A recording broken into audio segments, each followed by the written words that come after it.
टाळी वाजवणं मोठ्या मनाच्या माणसाचं लक्षण आहे. पण खरं सांगू का दादा, महाराष्ट्रात कोणीतरी कोणाचं तरी कौतुक करावं हे सगळ्यात मोठं कौतुकच आहे. का तर कोणीच कोणाचं कौतुक करायला तयार. मी शहाणा या भ्रमातच माणसाचं आयुष्य दुःखी होत चाललंय. नको देवा, कितीतरी दुसऱ्यालाही चांगलं म्हणायला शिकू द्या आम्हाला. सांगा ना, पोटच्या पोरीचं भाषण चुकलं तरी टाळ्या वाजवता, हो की नाही? हो की नाही ग माय? हो. तुम्हाला माझी भाषा कळतीये ना? भाषा कळतीये ना माझी? शब्द ऐकू येत आहेत ना? मग आनंद घ्या. तुम्ही तर आवर्जून घ्या. हा, हसू वाटलं मोठ्यानं हसा. यांचं काय, यांना कुठंही हसायला भेटतं. हे काय बसलं टपरीवर घ्या घ्या, याचं हे अवघड आहे. आपलं अवघड आहे ना माय. आपण जर 4 माणसात मोठ्याने हसलो तर माणसं म्हणतात बाईच्या जातीनं एवढ्या मोठ्याने हसावं का? आपलं अवघडच आहे माय. हे माहेर आहे तुमचं. इथं बिंदास. हसू वाटलं हसा, रडू वाटलं रडा. माझं एक वाक्य गांभीर्यानं घ्या. देवाशिवाय कोणासाठी रडायचं नाही आणि देवाच्या दाराशिवाय कुठेच रडायचं नाही. कारण त्याच्याशिवाय आपला कुणी नाही आणि त्याच्याशिवाय कुणी ऐकून घेणार नाही. खरंच हे समाजासाठी नकोच दादा. आणि लोकाला तर आपली पडती बाजू कधीच दाखवायची नाही. आपल्या घरात किती प्रॉब्लेम असू द्या, समाजासमोर ताठ मानेनच उभं राहायचं. लोक गैरफायदा घेतात रे आपल्या कमकुवतपणाचा. हर किसी के सामने अपने आंसू गिराया मत करो. हर किसी के सामने अपने आंसू गिराया मत करो. अपने दिल का हाल हर किसी को बताया मत करो. मुट्ठी में नमक लेकर चलते हैं ये लोग. हर किसी को अपना जखम दिखाया मत करो. कशाला जगाला सांगायचं? तुम्ही म्हणाल सांगायचं कोणाला? माय जगन्नाथ, बाप जगन्नाथ, त्याला सांगूया ना. जाऊ देवाची या गावा, देव देईल विसावा. देवा सांगू सुख दुःख, देव निवारील भूक. तो ऐकेल ना. तर त्याच्यासारखा प्रेमळ कोण आहे मला सांगा? भगवंतासारखा प्रेमळ कोणी आहे काय? अहो, पितामहा भीष्माने वचन घेतलं, काही झालं कृष्णा मी अर्जुन सोडणार नाही. मी अर्जुन मारणार म्हणजे मारणारच. अर्जुनाला मारायचा पण भीष्माने केला याची चिंता कृष्णाला वाटायला लागली. कृष्ण अर्जुनाच्या कक्षामध्ये गेले, रूम मध्ये गेले आणि अर्जुनाला जाग करायचा प्रयत्न केला. अर्जुन मात्र घराघर झोपलेला, चेहऱ्यावर आनंद असा जसं काय युद्ध जिंकून आलाय. देवालाही कॉम्प्लेक्स वाटायला लागला, जलसी वाटायला लागली. अरे बाबा, जेवढा आनंदी तू आहेस अर्जुना तेवढा तर मीही नाही, हो की नाही? अरे एवढा सुखी कस काय रे बाबा? ज्या लोकांना आपलं मानलंस ती लोक जीव घ्यायला बसली आहेत तुझा. अरे ज्या लोकांना नातो गोतो म्हणलास ती नाती गोत्यातलीच माणसं जीवावर उठलेत तुझ्या. हा, सैन्य त्यांच्याकडे, बल त्यांच्याकडे, सामर्थ्य त्यांच्याकडे. तुझ्याकडे इनमिन फक्त मीच. तुला कशाचीच काळजी वाटत नाही. त्या भीष्मांनी तुला मारायचा पण केलाय, तुला झोप तरी कशी लागली अर्जुना? अर्जुनाने इतकं गोड उत्तर दिलं पाळेसकर. अर्जुन म्हणला, देवा, ज्याच्या काळजीत जगाचा बाप जागाय त्याला कशी झोप लागणार नाही? माझ्यासाठी तू जागा आहेस ना. मी काय चिंता करावी? माय जगन्नाथ, बाप जगन्नाथ. मग अवघेची त्रैलोक्य आनंदाची. जोपर्यंत तू माझ्या पाठीशी आहे मला माहित आहे निर्वाणी गोविंद असे मागे पुढे काहीच साकडे पडवली दी. तू काहीच कमी पडू देणार नाहीस मला. मग मी कसा खुश राहू नको? मग आता काही काही माणसं विचारतात, ताई फार परमार्थ केला पण सुख नाही लागलं. कारण तुमचा परमार्थ चुकला. तुम्ही परमार्थ स्वार्थ ठेवून केला. आपला परमार्थ फार खतरनाक असतो. 10 दिवस गणपती बुडवताना बाबराव, पुन्हा बोंबलायचं देवाने वाटोळ केलं देवाने. आणि तू नाचला त्याचं काय? नवल वाटतं मला माणसांचं. आखाडात पाहुणा सोडत नाही आणि श्रावणात खात नाही. तुम्हाला असं वाटतं का श्रावणात 1 महिना पाळलं की आखाडात जेवढी बोकडं तुम्ही हाणली त्याचं पाप जाते? लक्षात राहतं ना देवाच्या गेल्या महिन्याचं. गेल्या महिन्याचं कुठं फेडाल? तेही कुठेतरी फेडावं लागतं की नाही? बरं, ज्या गोष्टीची लाज वाटायला पाहिजे त्या गोष्टीचा स्वाभिमान करतात ही माणसं. पार्टीला गेल्यावर स्टेटस ठेवतात. तो ही मांसाहाराचा स्टेटस ठेवतात. आज आम्ही पोरं पार्टीला गेलो, हे स्टेटस ठेवा. बरं, इतका आता ऊत आलाय त्याला. आमच्या भागात तर लयच ऊत आलाय. नात करती काय? यावंच लागतंय. हा, कुठून खोट बोलायचं नाही. आता यांना कोणी सांगावं? सगळीकडे खोटं झालंय. फक्त वारकरी संप्रदाय सोडला तर सत्य कुठंच राहिलं नाही. बाकी सगळं खोटंच झालंय की रे बाबा. कसं खोटं बोलायचं नाही? बर, समाज असा आहे की ते 4 माणसं एकच खोटं बोलली तर खोटं सुद्धा खरं होतंय. खरं आहे का खोटं आहे? हे मी नाही म्हणत, चाणक्य सांगतात. चाणक्य नीतीमध्ये ही अशी बुद्धिमत्तेची लोक आहेत की तर 4 माणसं एकच खोटं बोलली की खोटं सुद्धा खरं होतं. खरं की खोटं? चुकून 5वा खरं बोलला तर 4 मिळून त्याला खोटं ठरवते. ती क्वांटिटीला किंमत आहे, क्वालिटीला नाही. बरं, मला इमानदारीने सांगा, आपल्या पाळस मधला गणराया काय आणि लालबागचा राजा काय? हे दोघं वेगळं आशीर्वाद देतात का? तरी सुद्धा सेलिब्रिटी पॅटर्न तिकडं असल्यामुळे गर्दीचं प्रमाण सुद्धा तिकडं जास्त आहे. म्हणजे आमच्याकडे देव सुद्धा प्रसिद्धीवर आहे, हो की नाही? तिकडे हिरो हिरोईन जातात म्हणून आम्ही बी गेलोच पाहिजे महाराज. पण तिकडे जायचं आम्ही का नाही जायचं? नाही देवा, असं नसलं पाहिजे. मला ज्ञात असावं सत्य तू सत्य तू सत्य तू विठ्ठला. बाकी सगळा जगत भास आहे, इमॅजिनेशन आहे, कल्पना आहे. आणि कल्पना इतकी विचित्र आहे ना देवा. संकल्पे सृष्टी घडी सवेची विकल्पोनी मोडी मनोरथांच्या उतरंडी उतरी रची. एका मिनिटात कल्पना राजा करते आणि एका मिनिटात रंक करते. हे नको बाबा, कल्पनेची बाधा नहो कवणे काळी ही संत मंडळी सुखी असो. मी आनंदी नाहीये, त्याचं कारण आहे माऊली म्हणतात आमची अवस्था अशी आहे, हे किरडू जरी कापडाचे परी लहरिया येता होती असाचे. किरडू म्हणजे साप. आजही जुनी माणसं सापाला किरडू म्हणतात. आता अंधारात जर सापासारखं काही हल्ल्यासारखं दिसलं, तो साप नसला तरी माणसाला भीती, अवस्था तशीच आहे. खरं काहीच नाहीये पण आम्ही घाबरतोय का तर आमचं कर्म चुकतंय. आमचं कर्म चुकल्यामुळे आम्हाला भगवंताची भीती वाटतीये.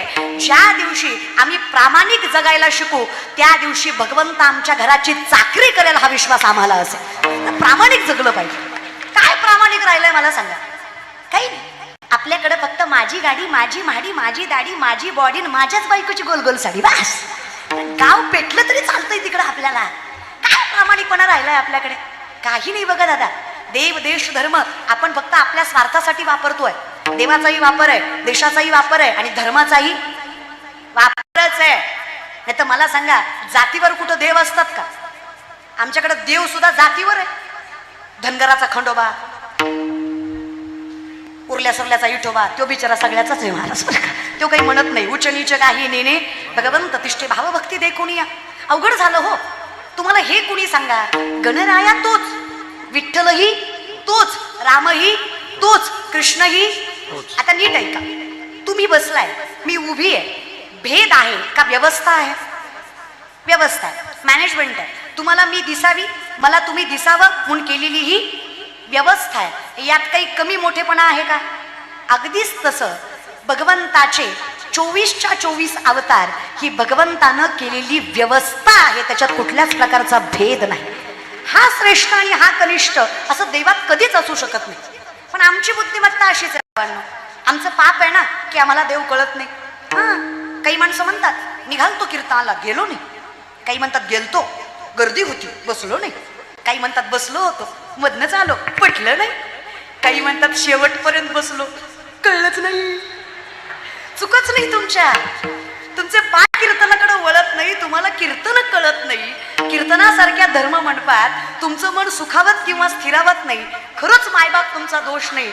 माऊली सांगतात पूर्वजन्मीचं पाप तुम्हाला इथं बसू देत नाही, त्याला पुण्य फार मोठं लागतं. हे तुका म्हणे नाड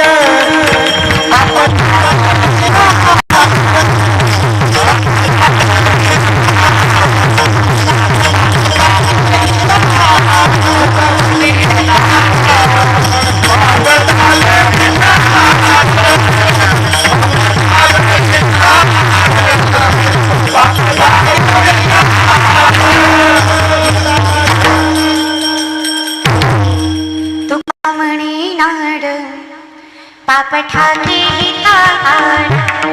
माणसं सहज विचारतात ताई पाप पाप पाप म्हणजे काय असतं? अहो मायबाप अहो, स्वतःचं चांगलं कळत नाही याच्यापेक्षा मोठं पाप काय असतं? अजून काय पाप पाहिजे? राहायला घर आहे, फिरायला गाड्या आहेत, खायला अन्न आहे, माणसं मागे पुढे फिरतायत, परमात्म्यासारखा पांडुरंग पाठीमागे आहे, तरी सुद्धा चेहऱ्यावर आनंद नाही, तरी 12च वाजल्यात. ह्याच्यापेक्षा मोठं पाप काय असतं? तुम्हाला आनंद घेता येत नाही रे दादा. तेच तर मी सांगतेय. माऊली तेच तर सांगतायत, नामासी विनमुख तो नर पापिया हरिविना धावया न पावे कोणी. असं कसं तुम्हाला देव आवडत नाही? अरे अरे आजकाल तरी आपलं खेडेगाव तरी बरं, आपला मराठवाडा तर त्यातली त्यात खूपच छान. महाराज परमार्थ सामर्थ्याने करावा तर मराठवाड्यानेच करावा. मराठवाड्यासारखा परमार्थच नाही दादा. फारच सामर्थ्यवंत परमार्थ करतात ही मंडळी. खरंच हो, कष्ट करता तुम्ही. बरं 99% म्हणलं तरी चालेल, पण 90% म्हणूया. 90% आपल्याकडे शेतकरी आहे.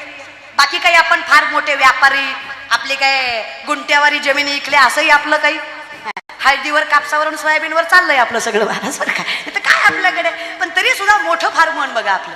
खरं सांगते तुम्हाला दादा, फारच गोड माणसं आहात तुम्ही, मग थोडं समजून घेतलं ना की बास, तुमच्यासारखं आयुष्यच कोणाचं नाही बघा. काही नाही लागत हो दादा भगवंताला, खरंच काही नाही लागत. अट्टहास करूच नका कुठल्या गोष्टीचा.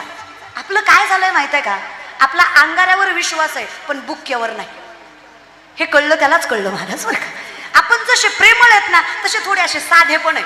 आपण पटकन विश्वास ठेवतो कोणावर आहे. महाराज लोकांच्या पाया पडल्यावर लेकरू होतं नसतं.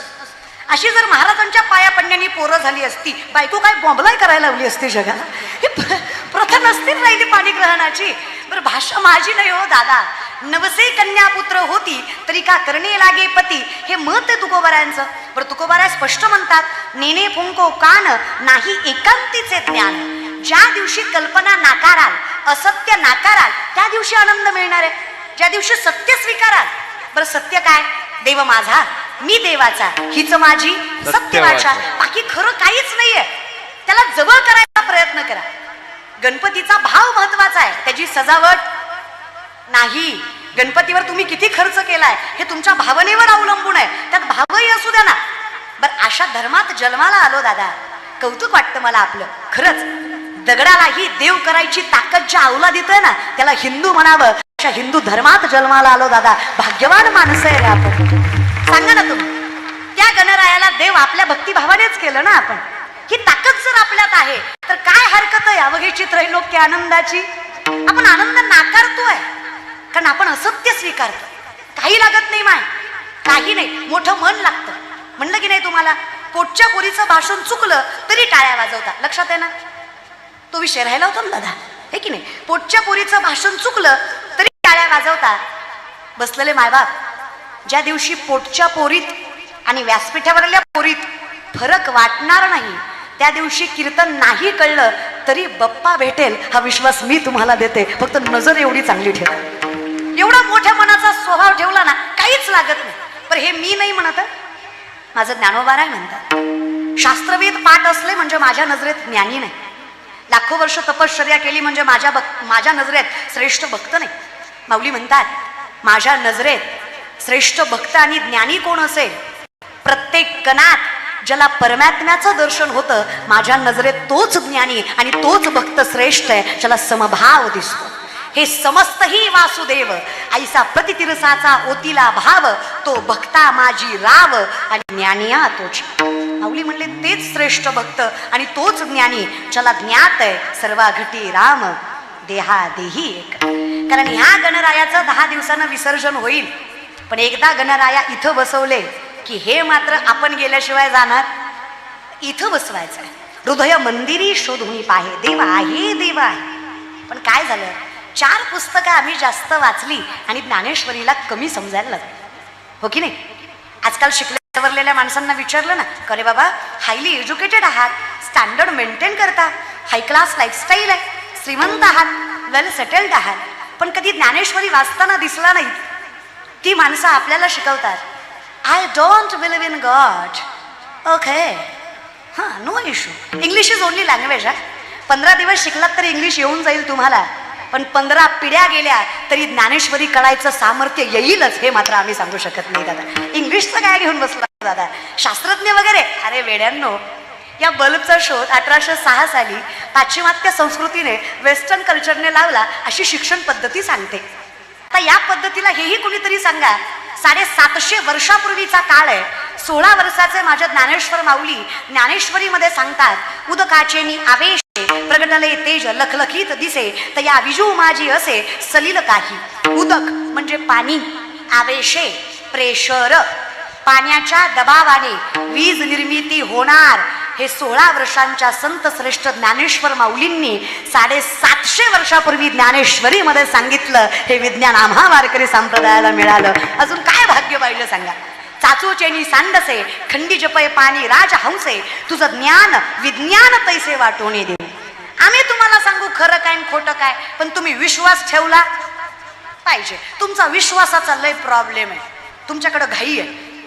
तुम्हाला आज माळ घातली की उद्या महाराजन परवा पाकिट असं लागतं महाराज. तुमचा देवावर विश्वास फार कमी आहे. तुमचं कसं आहे ना, एक पोरगा माझ्याकडे आला, म्हणला ताई मी झाड लावलंय. म्हणलं वाह. म्हणलं रोज पाणी घालतो, वेळेवर खत घालतो, झाड वाढत नाही. म्हणलं दादा पाणी घालतं, खत घालतं, झाड वाढलं पाहिजे. बघा ना म्हणलं, ते रोज पाणी घालतो, वेळेवर खत घालतो, रोज उपटून बघतो किती वाढलं झाड, तरी झाड वाढत नाही ताई. ते कसं वाढेल मूर्खा? अरे धीर धरतोस की नाही? मंथोनी नवनीता तैसे घे अनंता, वाया व्यर्थ कथा सांडी मार्ग. तुका म्हणे नाही चालत तातडी, प्राप्त काळ घरी आल्या विना. आनंदालाही थोडासा वेळ लागतो की नाही? आणि कधीच कोणाच्या परिस्थितीची मस्करी करायची, त्यात आनंद मानायचा नाही. हा माय, आज जर तिच्या अंगावर 100ची आणि तुमच्या अंगावर 1000ची साडी आहे तरी गणरायाची कृपा आहे. पण जर तुम्ही तिच्यावर हसलात तर काही दिवसांनी अशी वेळ येईल तिच्या अंगावर 10,000ची असेल आणि तुमच्या अंगावर फाटक्या पदराची असेल. हे दिवस बदलायला वेळ लागत नाही बरं का. त्याच्यामुळे कर्म सत्य ठेवा. कोणाच्या परिस्थितीची मस्करी करून आनंद मिळवायचा नाहीये. मी स्वतः आनंदी झालो पाहिजे. आणि आनंद तेव्हाच मिळतो जेव्हा तुम्ही लोकाला आनंद द्याल.